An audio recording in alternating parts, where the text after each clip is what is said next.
I was recently perusing Facebook Marketplace and somebody posed a question to the group. What is the best antique store in Connecticut?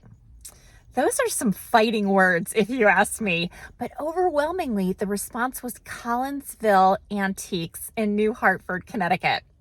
I'm not saying that I agree that it's the best antique store because there are so many good ones in Connecticut, but I definitely felt like with all of that information in mind, it was time to take a stop there. So let's go and see what they have.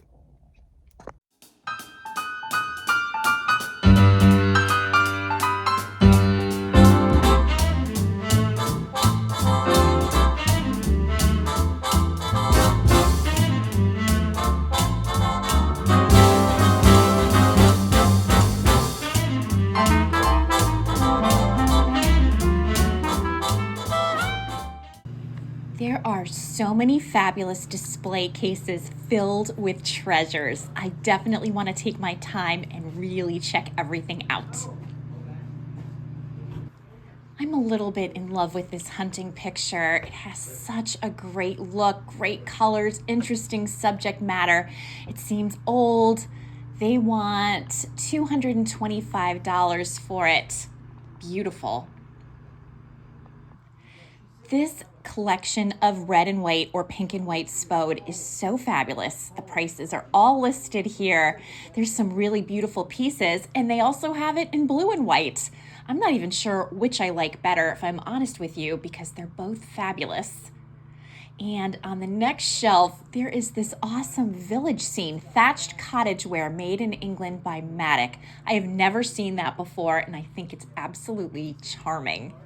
And then on the next shelf, we have some Royal Dalton. It looks like a horse and carriage scene. Great pieces. Now we're going to make our way into the back room, which is really massive. And I'm trying to figure out my plan of attack here. I think I'm just going to start by going around the perimeter. This dog pillow is adorable. Oh my goodness. If I had a dog that looked like that, I would grab this. $32 for the pillow. Such a beautiful display cabinet. I love the hardware on this. There's so many shelves for storage. They want $895 for this. You would really need to have a big space in your house to accommodate such a large piece, but if you had that space, this could be a hard-working piece. Check out the drawers. Aren't they awesome? And next to it, we have this big copper bowl or kettle. I'm not sure what we're calling this. Let's see. Handled kettle. It is really beautiful. I love that it's on feet especially. Look what we have here. We have some Johnson Brothers Friendly Village. I always enjoy seeing this set when I'm out and about. There's lots of pieces here and some that I haven't seen before. I've sold this large Christmas tree before. They want $75 for it. I got greatly less than that for mine, but that's okay. And a nice stack of dishes, some teacups and saucers. Lots to choose from here. This beautiful serving bowl is $24. This is a nice big platter. This is such a nice piece. I have this piece myself, $98 on this. I paid a small fraction of that amount for mine, but it is a beautiful piece. This is a gorgeous needlepoint pillow, and I'm definitely considering whether this is something that should come home with me. We'll see. I am loving this covered trinket jar. It's a dresser box, $24. I love the bird. It's Limoges. We all know I love Limoges. There's the back stamp in case you're curious about it.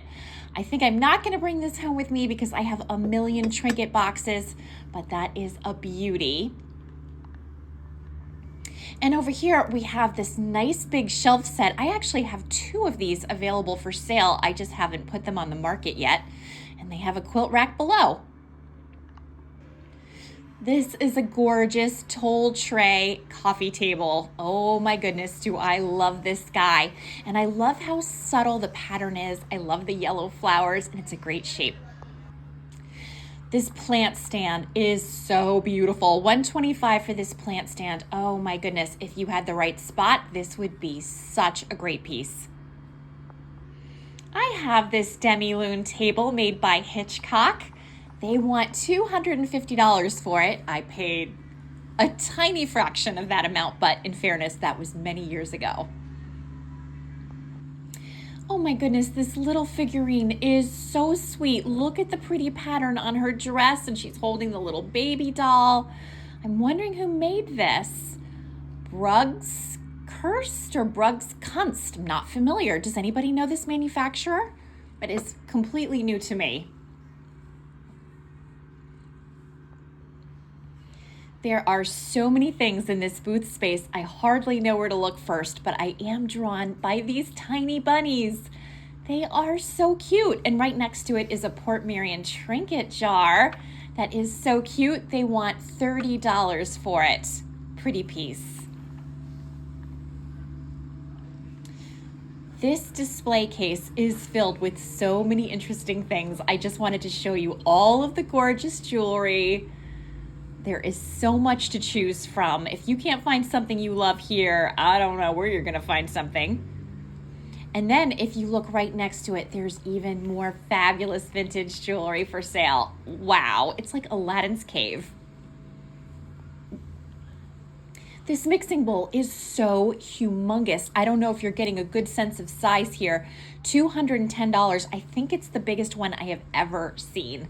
And they have some other really pretty ones next to it. And an old washboard. I always love these. I like it when they have the advertising printed on the top. And over around the corner, there is a fabulous vintage sled.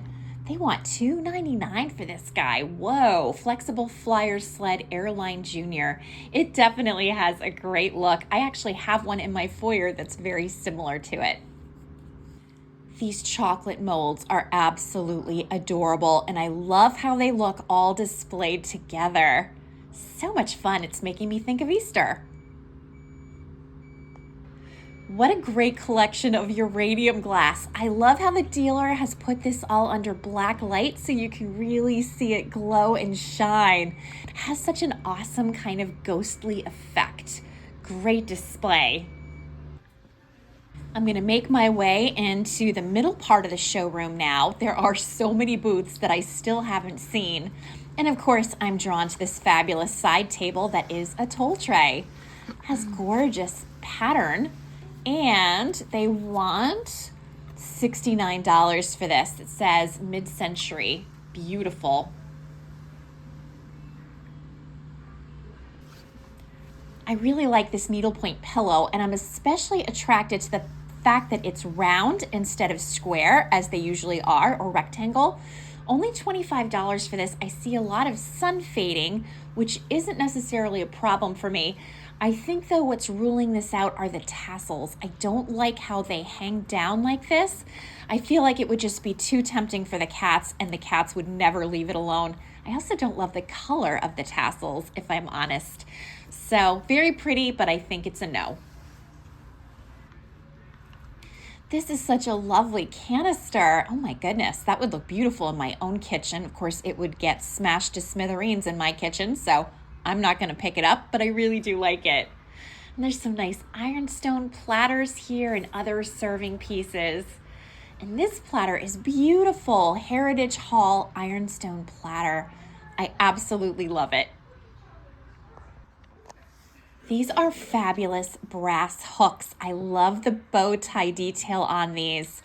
They are really stunning. Oh my goodness. $55 each, not $55 for the pair. So that's more money than I'm willing to spend. But boy, do these tempt me. And then next to it, there's a really interesting wall sconce. They look like white roses coming out. And down here, there are ceiling fixtures, lighting fixtures that are also really fascinating. Wouldn't these look beautiful in the right space? I really like these a lot. I'm checking out this interesting Art Nouveau platter. This is bronze. It says it's signed. It's so different. Very, very heavy. There's nothing special on the back here. You can certainly see some signs of wear, which is normal. Oh, I see the signature now. Here it is, right here on the bottom. Wow, this is very unique. I'm loving this brown and white transferware platter. It's so beautiful, $85. I just can't justify this. I have like 10,000 transferware platters, but I love the design on this one. There's so much to take in. It's got a great look. Oh, it's so tempting, but I'm walking away. This whole booth is so interesting. These are glass vessels, $120 for the pair. I think they would make beautiful vases. And then these fish plates are really awesome. I've always wanted fish plates, I'm not gonna lie. And these are really nice ones. I'm wondering who made this. This was made in Bavaria, Germany. They are $80 for a set of 8. And I don't think my camera is doing them justice. They are absolutely lovely. I love this little watering can. Oh my goodness, $40. If it were $20, I would definitely buy it. These are really interesting. I love the shape of these, and I love the pictures depicted, the little scenes on them. $29 each, vintage hand-colored engraving. These would look fabulous in the right spot. I don't have a spot for them, but I'm just enjoying looking at them here. These plates are gorgeous. They're Wedgwood, $185 for this plate. This is supposed to be depicting the month of July. And here's another one in the same set, and a third. This one is supposed to be depicting September. So I guess these are months of the year plates. They are really gorgeous. I've never seen them before. Here we have some fabulous Alice in Wonderland pieces. Oh my gosh, if my first name was Alice, I would collect everything Alice in Wonderland. I'm just saying. But there's some really interesting bookends and plates, a little pitcher and creamer, so many good things. I love this. Well, I was going to say it's a card catalog, but I think actually it's a machinist chest. Yep, drawers, parts, cabinet. These are fabulous. Look at the individual drawers. Oh my goodness. I could open and close these drawers all day like a crazy person. I just find things like this fascinating. Oh my goodness. Yeah, this is an amazing, amazing piece. I have never seen this before. It says spoons on one side, forks on the other. I love painted metal in any form. It always appeals to me. $49, 19th century stenciled spoon and fork holder. That's so interesting. I wonder, were you just like storing them here, or was this for transport for another location? I wonder how this was used. I'm so curious. This theorem is huge, and I actually was having a moment where I thought this could look nice in my own kitchen. $50 is a fair price for it, but I think the artwork I need in my kitchen has to be more of a portrait orientation. This is definitely landscape. Beautiful plate, Johnson Brothers, Old English Countryside. As I walk through this place, I've seen a lot of different pieces like this scattered around. I think they have a great look. They want $10 for that plate. And over here, we have a beautiful toll tray for $75. It's really lovely. And I'm checking out this wild turkey plate. This has a great look too. $25 for this. Wouldn't that be nice as part of your autumn decor? It definitely has a lot of great detail to it. I'm so drawn to this 2-tier toll work side table. This is $48. Isn't it beautiful? I'm just gonna move the phone so we can see it a little better. Oh my goodness, that is a great piece, and this would provide so much storage, great color, and great interest. I wanted to show you this booth because I think it has a great kind of early American look to it, very old New England. I love the red paint, I love the rug. Everything about this is working for me right now. My heart be still. This is gorgeous, Limoges. Oh my gosh, only $125 for this whole set. Oh, it's got pink flowers, which I love. There is no way I can justify this, and I do not have room for it, but I absolutely love it. But I love this turkey platter even more. Oh my gosh, this is like torture. I have been wanting a piece like this for so long, and I have never seen one in the wild. $195, Johnson Brothers England, His Majesty turkey platter. Oh, it's so good. I'm wondering if I should make an offer. I don't think I could pay more than maybe $150 for it. Oh, but then I've got to store it. I don't know if I can justify the expense right now. Oh my goodness, I'm just going back and forth. I'm having such an indecisive moment. But I know I can get these on eBay, so I think I'm going to walk away even though it might kill me. Look what I found, a little bit of Mary Gregory glass. I don't think I've ever seen it on a black background before, but it really makes the white paint pop. Okay, that was too much fun, and now I'm headed back to the car. I had such a good time coming through this store. It was really worth the trip. There's another antique store not far from here, and I think I have the time and, more importantly, the energy for just one more stop.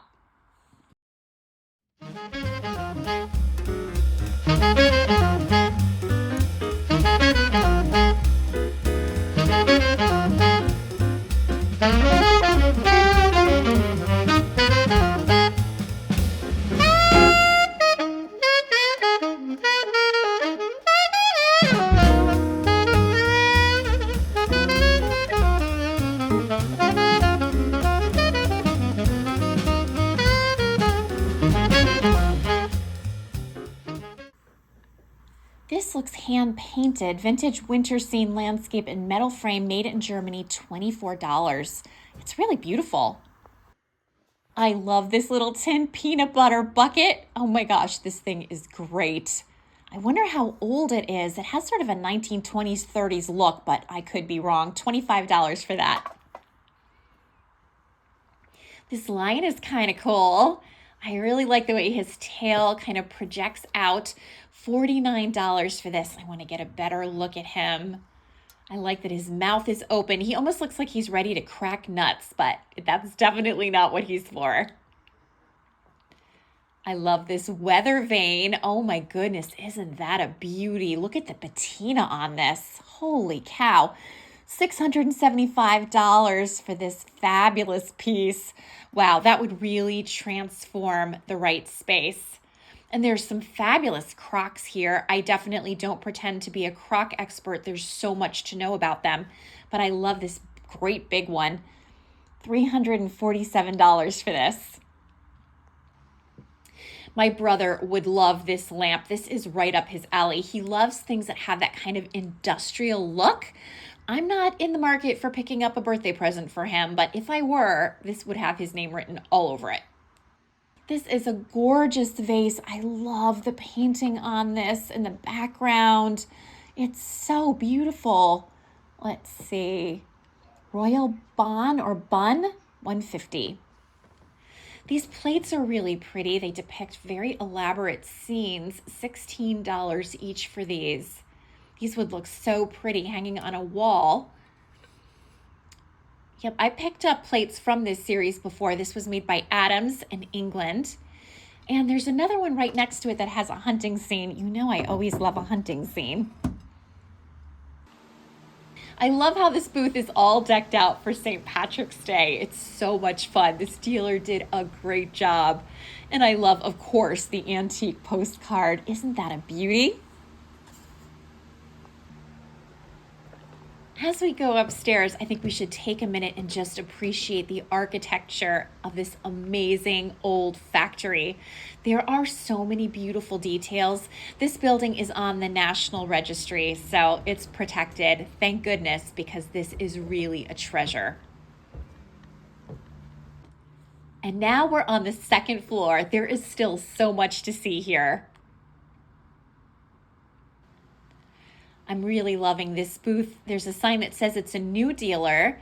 I love the metal flowers. I've seen those at Brimfield before, and I like how they have the tray tilted kind of at an angle. It's a little bit different. This is a beautiful server. I love pieces with marble top, so that speaks to me for sure. And check out this peacock. Oh my goodness, Chateau Lalanders, make note.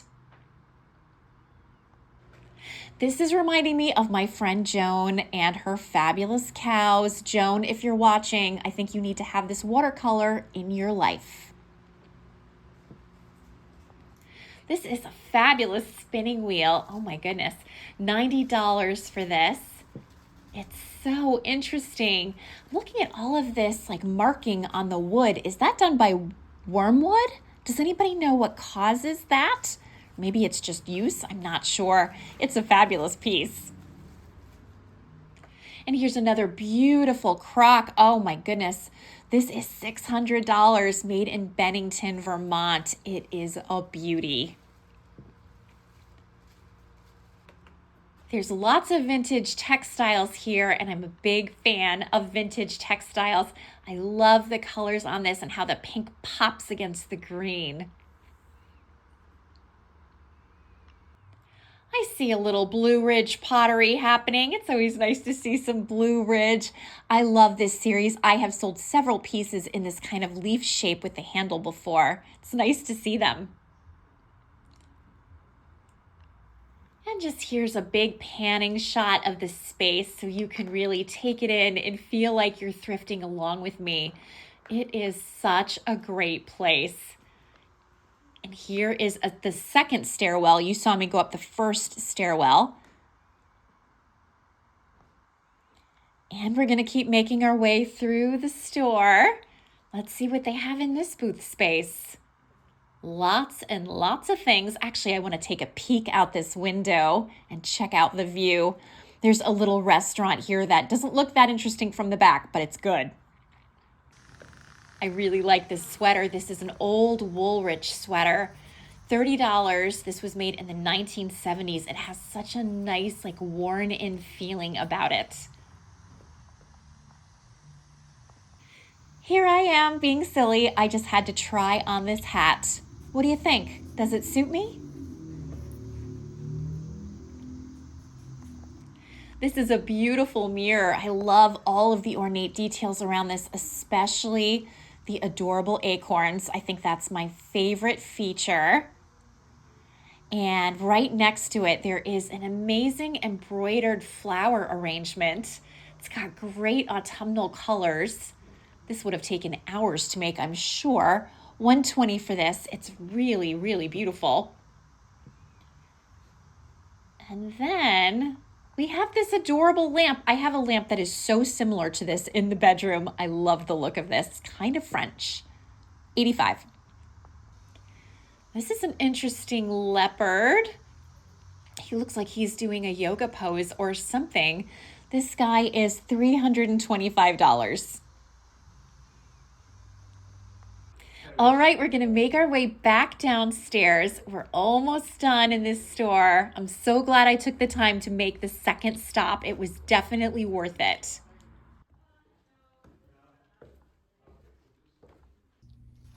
I hope you enjoyed our little thrifting adventure yesterday, although I guess technically what we were doing was antiquing and not thrifting. I had no expectations of finding anything for the purposes of resale. I know it can be done at an antique store, but it's not easily done. And to be honest, I just wanted to enjoy looking around. And what I wanted most of all was to show the store spaces to you. I hope my footage gave you a good sense of the stores.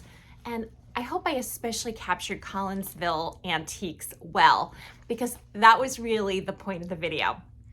And I found myself reflecting on the question of, is it the best antique store in Connecticut? Total spoiler alert, that's a question I still can't answer because I think it's so subjective. And it made me really reflect on what makes a really good antique store anyway. And again, I think the answer depends on the person that you're asking. I can tell you for myself, I love an antique store that has varied inventory. I enjoy seeing some furniture and not just smalls. I enjoy seeing things that are truly antique and not just vintage, although I do love to see vintage as well.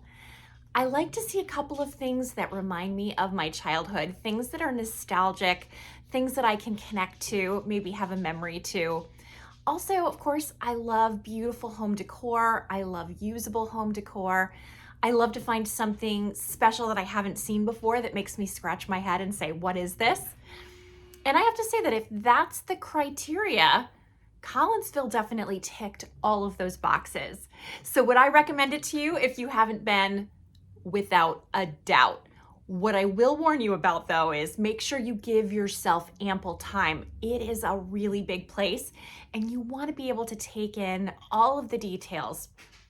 So if you're going, I would say give yourself at least 2 hours, minimally 2 hours. And the good news is there are bathrooms there and they also provide snacks for sale, which is just something I so appreciate. There's nothing worse than being in an antique store and suddenly your blood sugar goes down. You have to eat right then and there and there's no food, so you just leave. Ditto for the bathroom. So I appreciated that they had those kinds of conveniences in mind so that you could shop comfortably and not feel rushed or compelled to leave to take care of other necessities. The second antique store I went to was really interesting to me from the perspective of the history of the place. What a beautiful building.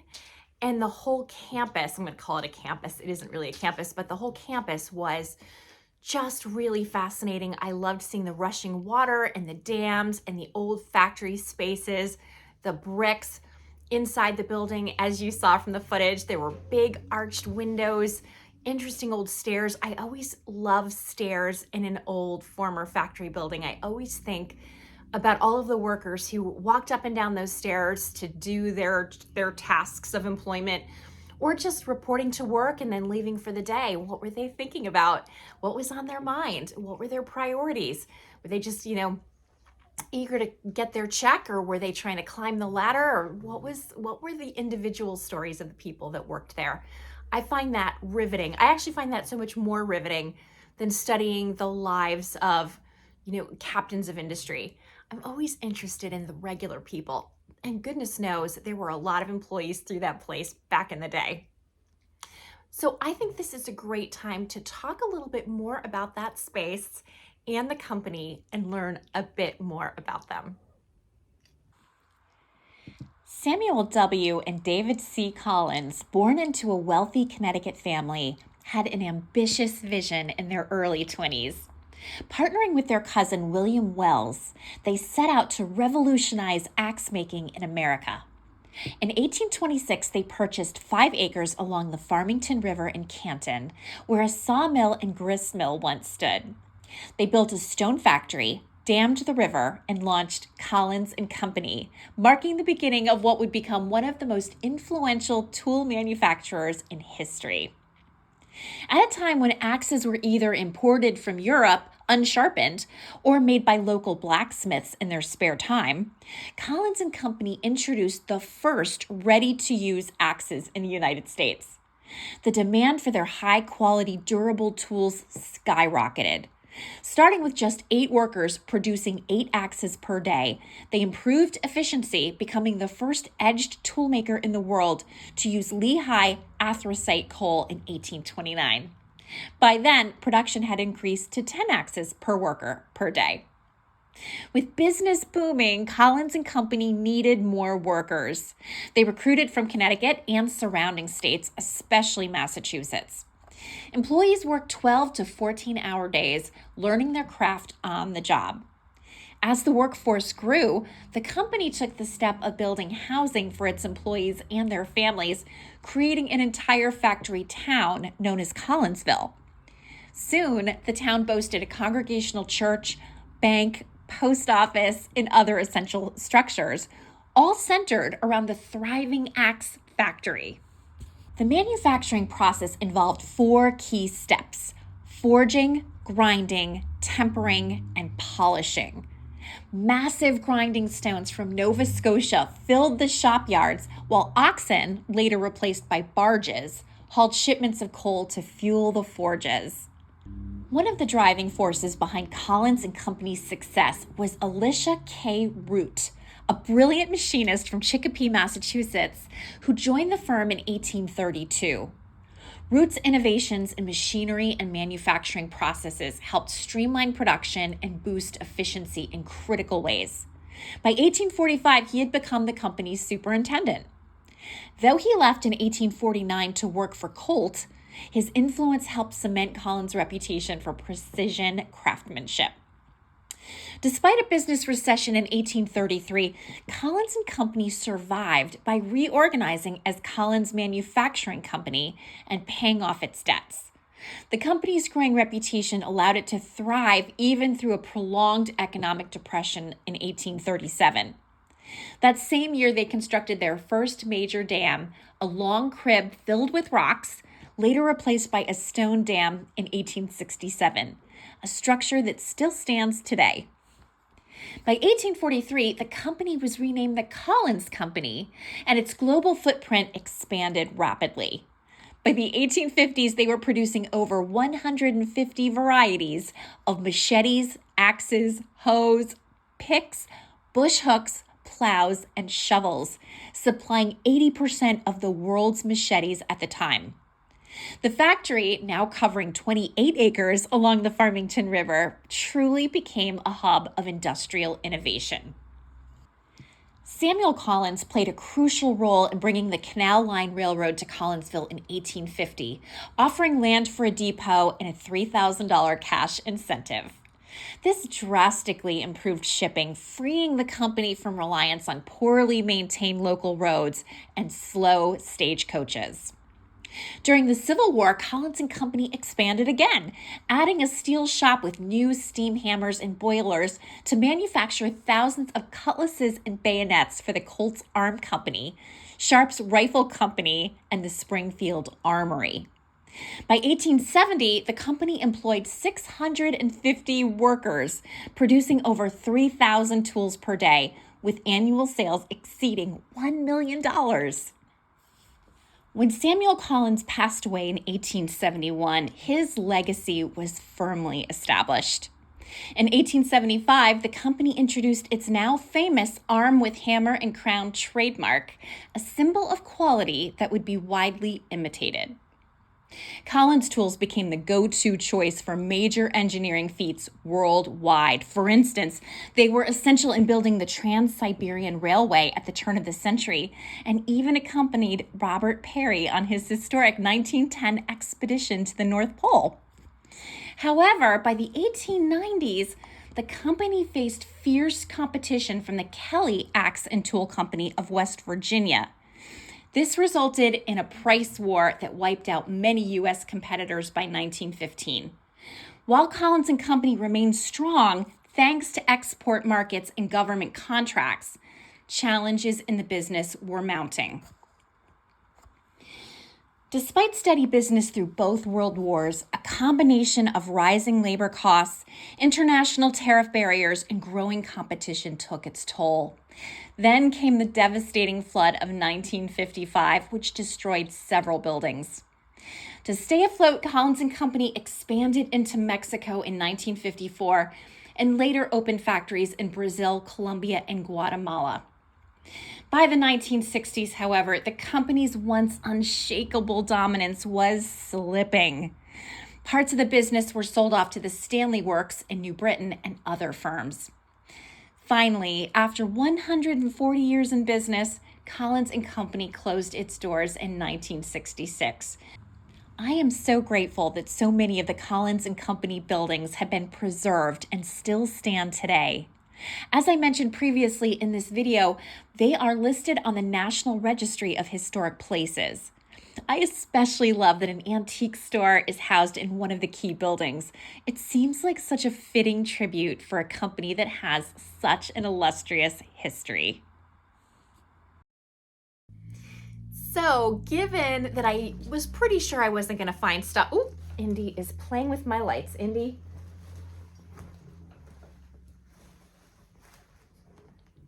Look what I just found playing with the lights. A little indie cat. Say hi, mister. He just wants to play, so he's not going to hang out with us. But he's a cutie. Anyway, I thought I would challenge myself, given that I wasn't expecting to find things to resell.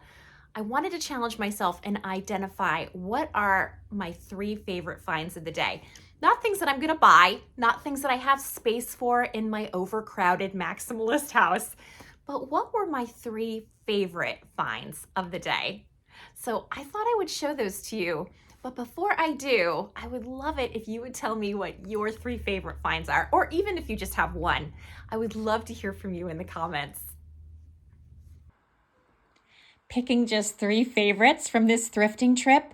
Nearly impossible. Spoiler alert, I couldn't do it. So instead, we're going with the top 5. And just for fun, I'll be counting them down in descending order. So number 5, the pair of brass hooks. I love everything about these. They're beautiful, elegant, and functional, plus they'd work in almost any room. I'm always on the lookout for stylish hooks to hang handbags, bathrobes, dressing gowns, but these could also hold kitchen essentials, bathroom towels, dog leashes, even a bundle of taper candles. The possibilities are endless. Number 4, a fabulous plant stand. This stand has a great top and a really unique shape. I can't have real plants in my house because of the cats, but I can totally picture this with a lush draping fern, can't you? And if plants aren't your thing, it would also work beautifully with a statement vase, a large figurine, a lamp, candelabra, even a vintage wash basin and pitcher. It's so versatile. Number 3, the large hunting scene print.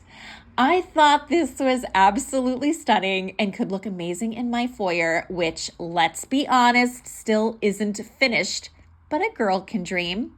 My camera didn't quite capture the rich colors because of the glare on the glass, but trust me, it had a classic traditional look with a strong sense of history. That combination always catches my eye when I'm thrifting for vintage and antique decor. Number 2, a 2-tier tole side table. I fell in love with this piece. I've never seen a table like it, and I see a lot of things. As a huge fan of tole work, I immediately appreciated the warm gold finish and delicate hand-painted floral details.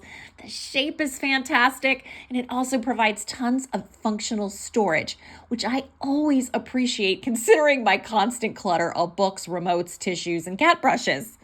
Plus, it's lightweight and easy to move, making it the perfect versatile vintage find. Number 1, the Johnson Brothers turkey platter. This one almost broke me. I've been wanting this platter for months.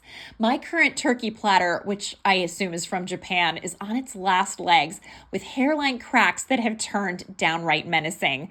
I knew I needed a special piece to enjoy year after year, and this seems like the one. But I just couldn't justify the price. I've seen these range from $125 to $225, and while I considered offering $150, I ultimately decided against it, especially because I knew it would sit in storage for like the next 7 months until Thanksgiving. And don't even get me started on eBay shipping costs if I order this off eBay. Heavy platters are notoriously difficult to ship without breaking. I know this from firsthand experience. So now I need your help. Should I have bought it? Let me know in the comments. So a few weeks ago, before I got the flu that turned into the bubonic plague, it was a good time, I visited my friend Margie and her husband Benny. They were so kind. They invited me to brunch. And Margie is a really fun shopper. She has a very strong sense of what I like. Of course, she watches my videos, but she also has gone thrifting with me. And she's a very thoughtful person who enjoys kind of identifying what people are interested in when she's out and about, and she's very generous. So she presented me with a box full of things to either keep or resell. And there are some really fun finds in here. So although I don't have a thrifted haul from our antiquing yesterday, I do have a thrifted haul that I didn't thrift, Margie did, but I thought we would go through it anyway. So let me show you what she found. I'm gonna start with this great candle pillar. This is so cute. I love the bow on this. And you can see all the basket weave design. That is a detail that always draws me in. I like the gold in this as well. And you can see it will hold, I guess it will hold a taper candle, although you could probably just put a big fat pillar candle on here as well. I think it would stay just fine. This is Country Roses Royal Albert. Here's the back stamp. And I thought this was a really beautiful piece. She also found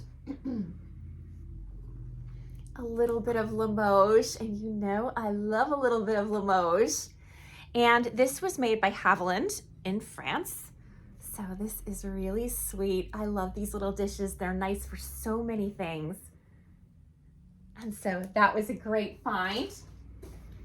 This is really lovely, I think. It's this little platter. I love the size. Sometimes, oops, I'm getting all kinds of glare. Sometimes I get really big platters that I enjoy very much, and they're very useful when I'm entertaining, which I don't do that much, but when I do, they're very useful. But sometimes a smaller platter is just nice from the perspective of being able to display it and being able to store it without too much difficulty. And I think this guy really meets that criteria. So I just want to show you the details around the rim because they're so pretty. This is Johnson Brothers, England, and this really seems like kind of an old guy. I don't know what the pattern is called, but I think it's lovely, and I think it's the kind of piece that would mix and match really well, regardless of your dinnerware pattern. She picked up this adorable little sauce boat or gravy boat. This is so cute. I think technically this is a gravy because of the handle. I always forget the difference. And this has the 22 karat gold details on it, which is really pretty. I'm going to show you the back stamp. I cannot read it right now to save my life, but I will see if I can find it and put it down below in the description box. And then I'll show you just in a little bit of a change. She bought me two signs that are very much my cup of tea. Cats are connoisseurs of comfort. I think that's not only true, but I have the proof. Let me show you a clip.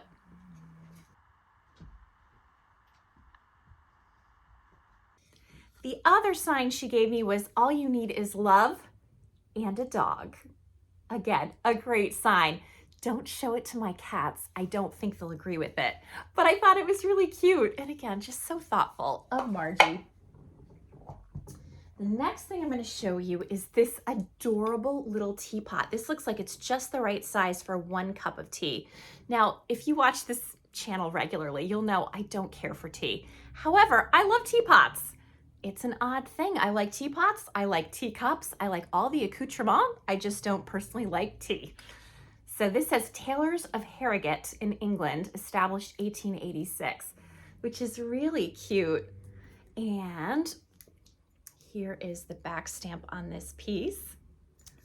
And I think it's just adorable. And, oh my gosh, this is really cute. She gave me this lovely pin. It's, of course, wrapped up. I'm not going to take it out right now. But aren't those yellow flowers so beautiful? They're all porcelain. Actually, I think I should take this out. Margie had mentioned to me a while back when I met her that these were very popular. I think she said they were very popular when she was in high school, if I'm not mistaken. And so this is, again, it has writing. This was made in England. It is really very beautiful. And with spring right on our doorstep, I think the timing of wearing this pin is perfect. So I love that. Although actually, I don't know if I'll wear it. I might end up just putting this in my Limoges cabinet because I just think the porcelain flowers would be a nice little detail. So I'll have to think about that, but I have a feeling that's where it's headed. Margie also knows that I love Lenox. So let's check out this beautiful, very elegant vase. This is lovely with the gold detail and the ribbing.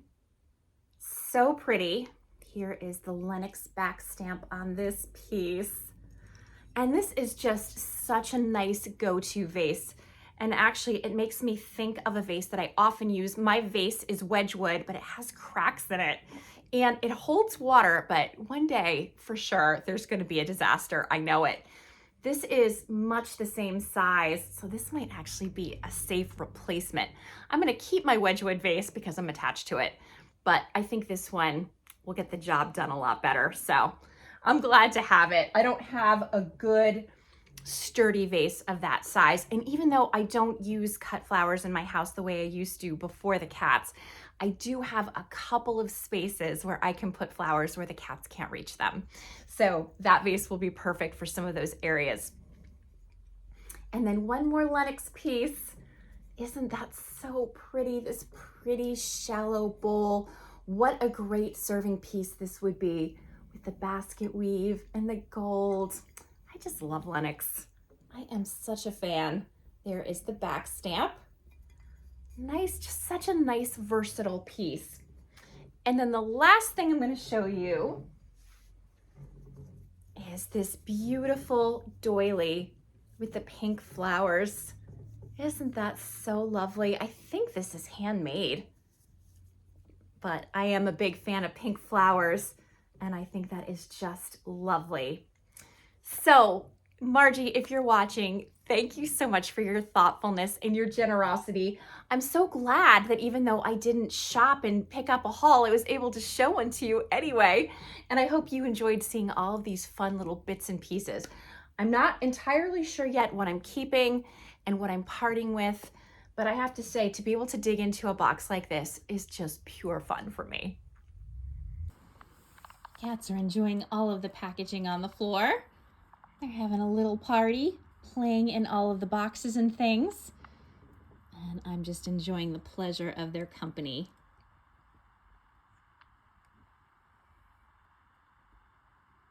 Meanwhile, Licorice is having a little nap. This is her pile of dog toys. It's for her and for Wilson, but she loves them so much more. So my crazy girl's just hanging out, doing her thing.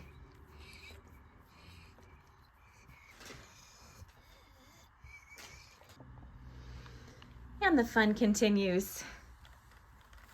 So that's what I have for you today. I hope you enjoyed this video. I hope you enjoyed thrifting with me, antiquing with me, and I hope you're having a great day, whatever you're doing. See you next time.